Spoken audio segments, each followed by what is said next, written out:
Did you hear me say that word? So I think I've said it most days when I hit that start, I just go,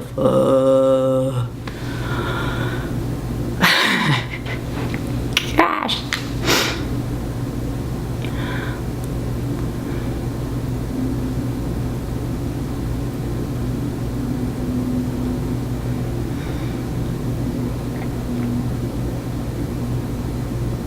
It's very weird when you know you're going to do this every day, and then in the morning your brain starts telling you like what you should say or what would be good to say or whatever, and it's just, that's not the point. I know it's trying to help me out here, but it's not the point.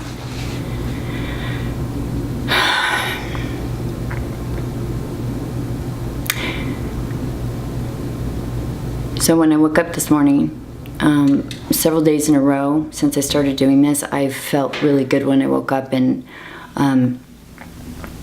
most days I don't. There's definitely a heaviness when I wake up. There's this sadness in my chest, not comfortable, just heavy, just, I don't want to do it again, I don't want to do it again.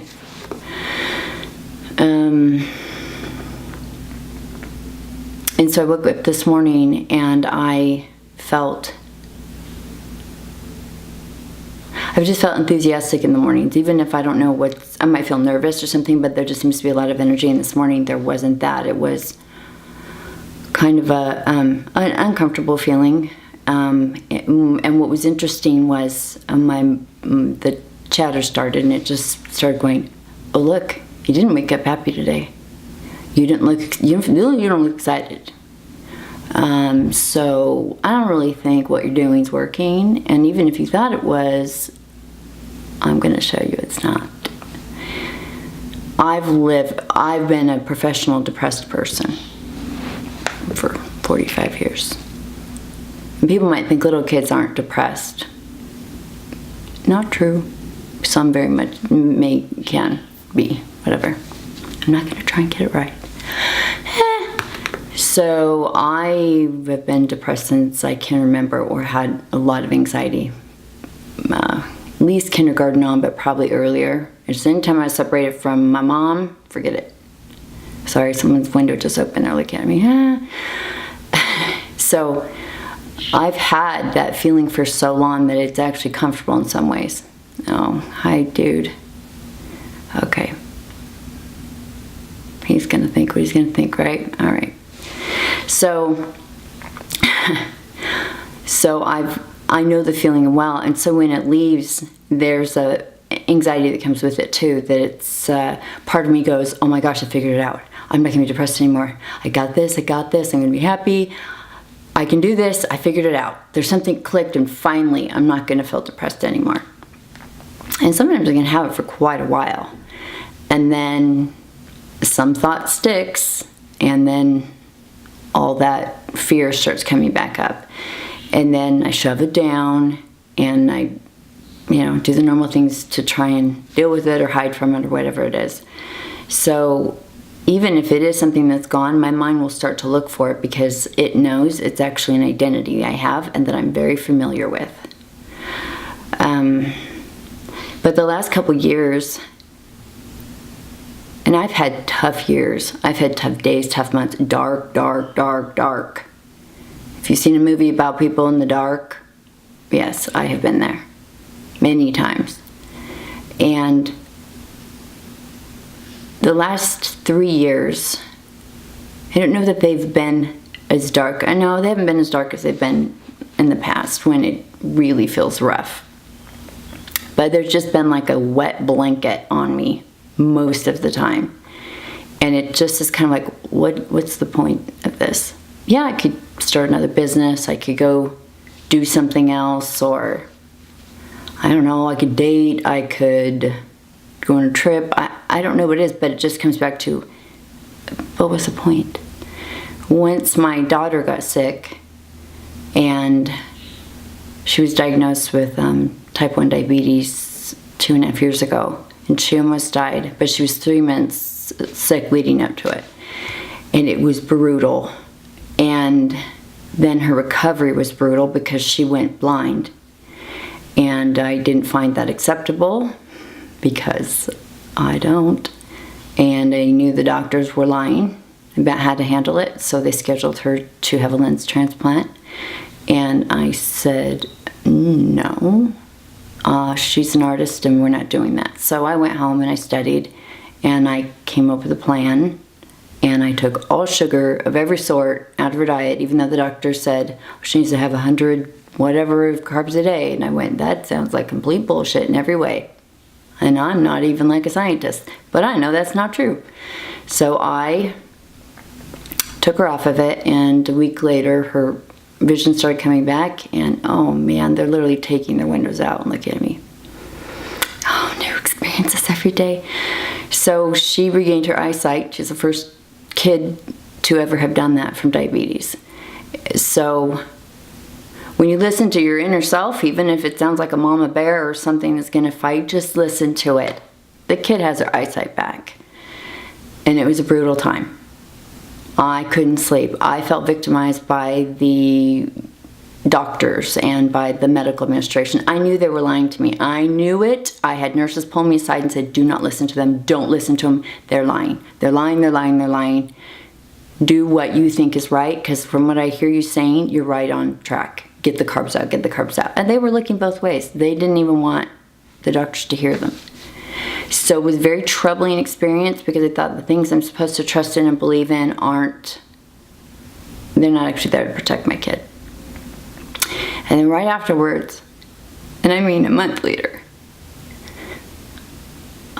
if you have a twin person on the planet, you know, that person that you both look at each other and you both just know what each other's thinking, you can play off each other, you just completely understand everything that they're saying, and you know that each other are the only ones that know that.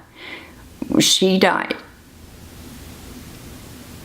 44 and sitting in church, the most vibrant, amazing, in my eyes, perfect person I'd ever met, the person I wanted to be when I grew up.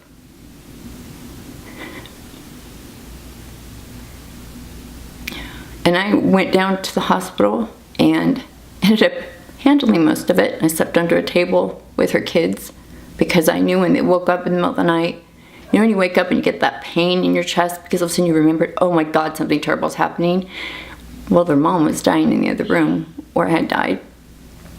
And I wanted them to make eye contact with someone before the tear hit them. So when their heads would pop up, and these are grown boys, but their heads would pop up and I would pop up and say, are you okay? And they make eye contact. Yeah.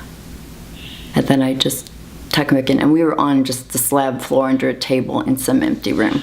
It was cold and it was rough. But those are the times that, even when everything seemed scary around me, it just was what there was for me to do. Just that calling to move forward, just like my daughter's eyesight. So I saw miraculous things in myself, but I still couldn't get rid of the feeling of, what's the point? If my kid can get sick, if the people that are here to protect us aren't, in fact, they'll kill us because they can make money off of it. If the person that I think is the best in the world, who doesn't have health issues, there was no cause of death. I mean, really, just her heart just stopped in church. She was done. That was it. I mean, she was training for a marathon. So it was several things like that in a row, and I felt like I couldn't catch my breath. And I'd been divorced a year before, and was just a total kind of loss of footing. And the waves just kept coming up, and every time we stand up, it just felt like getting smack down, smack down, smack down, smack down. And so I just started going, fuck it, what is the point? I'm just gonna drown myself. I just will drown. I just don't care. I mean, I can try, but it doesn't matter, because I have someone kick me in the teeth. I can try not to be depressed, but if it says, oh, well, then, yeah, whatever, we're gonna make you be depressed anyway. I just felt like I just had no kind of foothold or opportunity to catch my breath.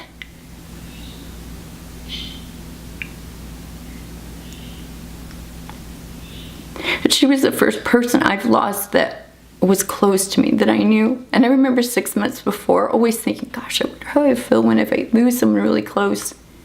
And I would think that all the time, and I would be scared that maybe I wouldn't feel anything, or maybe I'd feel terrible. And then I remember seeing a picture and hearing, what if we took her? And I would see her not in the picture, and I would think, that doesn't even make sense. She's the healthiest of all of us. She's the happiest of all of us. She's the most fun. She's the most giving. She's the most, does what she's, if she's afraid to do it, she'll jump out of a plane. If she's afraid of horses, she becomes a barrel rider. Like, that's who she was. So it made no sense. So I think when things seemed like they should make sense, just didn't make sense anymore, then I just didn't care, because there was no rules I could play by. There was no strategies. There was nothing my mind could grab onto to make sense of anything. And the only place that ever made sense was when I started coming from my gut, whether it was helping other people with diabetes because I'd seen the truth and started, helping them over there, or dealing with what it felt like to lose your twin.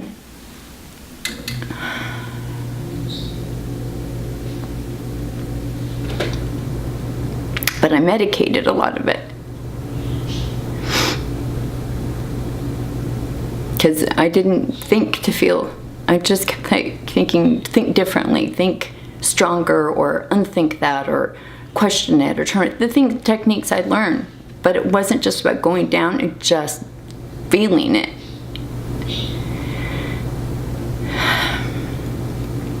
So yeah, that's been 3 years of that. And then my good friend, committed suicide about a month ago. And I just remember thinking, well, yeah, because he couldn't see the point anymore. And when you lose what the point is, because the mind wants a point. The heart doesn't care what the point is. It's not worried about death. It's not even worried about life. It's okay. It's always okay. But the mind wants answers. And when you can't get them, freaks out. And that's what I did. I just shut the fuck down.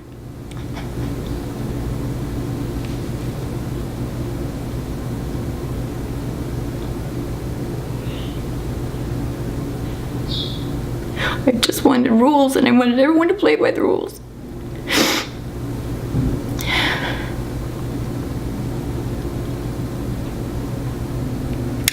Well, no one's going to play by the rules because their head's trying to figure out the rules too.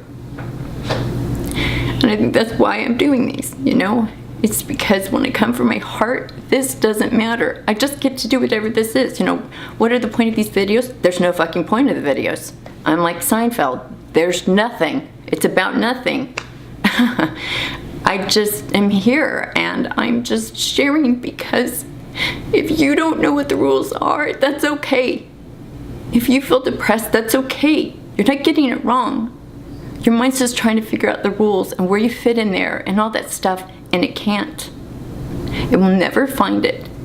And the second you think you can, the universe or God or whatever you believe in will nudge something else your way to remind you that you can't, because then you have to drop down into your heart at some point. And then when you get down there, it's just not scary anymore. It's like when you're scared and you go up to your mom, she holds you, she goes, "It's all right, I got it. It's fine, I got it." That's what this is down here. I got it. I know I said the other day, 3 most loving words you can hear, yeah, me too. Well, I also read an article one time that said the most loving thing your partner can say is, "I got this."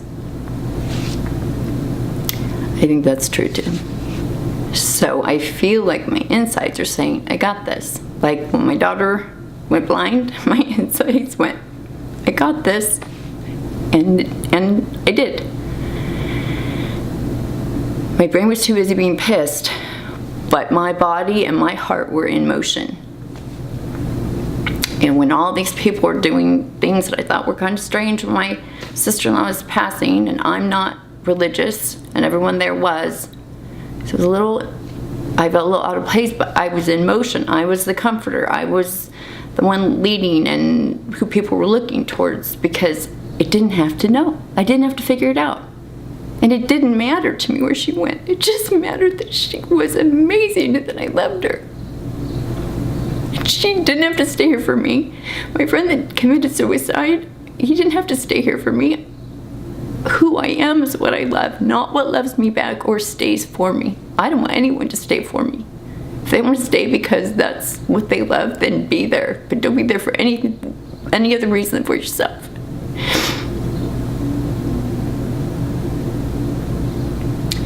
I was reading before I went to bed, and I'm trying not to read anything while I'm writing because one, can get competitive. If you know me, it's severe. And also, my mind's like, oh, well, gosh, maybe we should write it this way. This is really good. This is funny. It's a great combination. You should do it this way. Don't be so serious. Blah, blah, blah. Yeah, whatever. So it makes it tricky to write. So I've been trying not to look at anything. But I did pick up this book from my friend Kyle, and I think kind of what this is all led up to, what I'm talking about, is in our societies, we talk about ourselves as I up here in our mind. So when we call someone, they're like, how are you? I'm fine. Or I'm sad. Or when my kids will text, I'm freaked out, or I'm irritated, or I'm pissed, or I'm hungry, or whatever. Well, it's a society, because we talk that way. We think when we say I, and whatever this is up here, that's who we are. The downside to that is, if it thinks that's what it is, if it thinks it's depressed, it has to hold on to it, because if it's not depressed anymore, that identity literally dies. It's a death. And we are designed to survive. So it will do what it has to do to keep that alive. I'm a depressed person. I'm suicidal. I'm a cutter. I do drugs. I'm an addict. I'm a movie star. You don't think that isn't a fucked up, scary place to be? Because guess what? You better be a movie star, and you better get an Academy Award every year, or it's going to go to hell. You will be in a nightmare. They say the worst day of an Olympian's life is the day after he won a gold medal. Because am I still training? Am I still an Olympian? What's going on? Because I am that. No. So the way to free ourselves, and it's something I'm going to start working with my kids, and I'm put notes all over this damn house. This is it.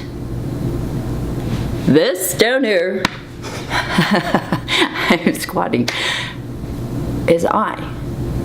My soul, my heart, wherever this is coming from, is I. So if I'm dropping down here and I go to this place and the conversation is, it's scared, and then I can ask myself what I think about it. I drop down in there, so it's scared. And then I listen, and I promise it's the mom or the dad that says, I got this. It's okay. It is okay, and you don't have to know how to fix it, because I got it. I can see past where you can see, and I'm holding you, and it's okay. So if we could start believing that I is down here and it is up here, we can do it. And we can be free of what it's telling us, because it's not us. It's just a thought. And so this morning when I woke up and I started getting that, oh my God, what if this is coming back? I didn't even get there, but it was just like, oh, I don't feel peppy. I don't even feel scared. And I just watched, and I just kept letting it sink down, and then it eased off, and I put on a song and just played with my dirty hair, and it eased off, and it's a muscle that's starting to be built. This isn't it, but I'm here, and I've got this. And so do you. We've got this. It doesn't. It's not his job to. It's my job. And I don't even have to know how. I just got this.